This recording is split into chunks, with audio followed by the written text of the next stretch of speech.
Take a break from your busy schedule and join Harold Sala for Guidelines for Living. Anyone who has ever looked up at the stars on a dark night has at times been awestruck by their vastness and the greatness of space. Yet only 12 men in all history have been privileged to stand on the moon and look back towards the blue planet as Earth is described.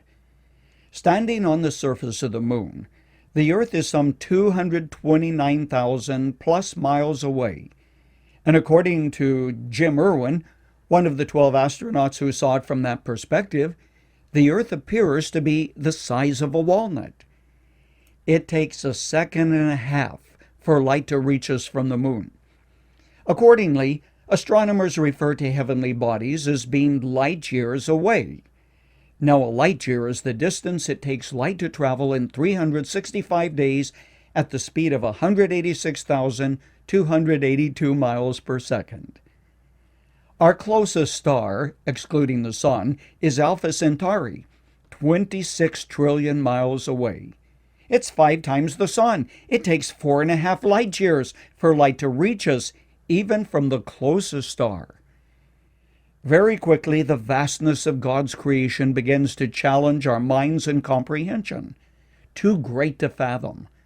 So, how can the human mind handle all of this when we are accustomed to measuring distance in terms of miles or kilometers from our home? Now, imagine the thickness of a single sheet of paper, and conceptualize that sheet of paper as representing the distance from the Earth to the Sun, 93 million miles away. The distance to Alpha Centauri, the closest star, would be represented by the thickness of a stack of paper 71 feet high, or the height of a 7-story building.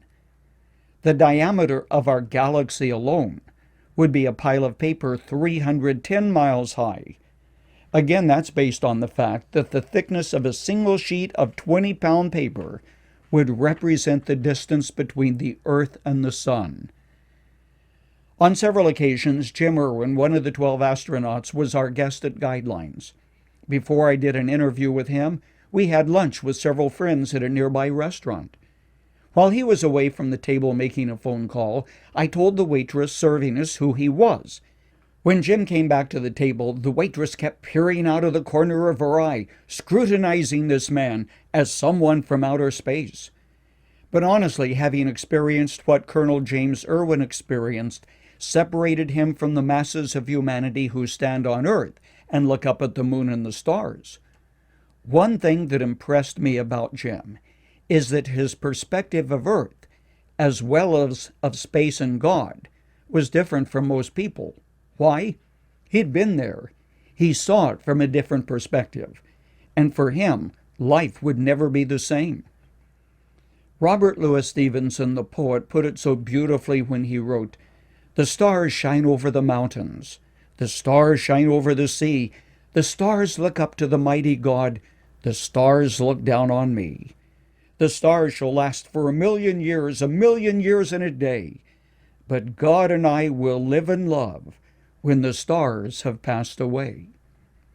God is not out there somewhere. He's as close as your need. He will reveal something of that personal care for you as you turn to Him and trust Him. He's the God who cares, as well as the God the Creator, which you can discover for yourself. Friend, get to know God. That's the secret to life.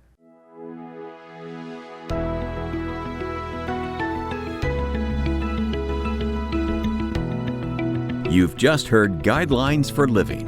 For more practical and inspirational messages, visit guidelines.org. If you find our devotionals helpful and would like to share them with others, consider supporting our ministry with a donation.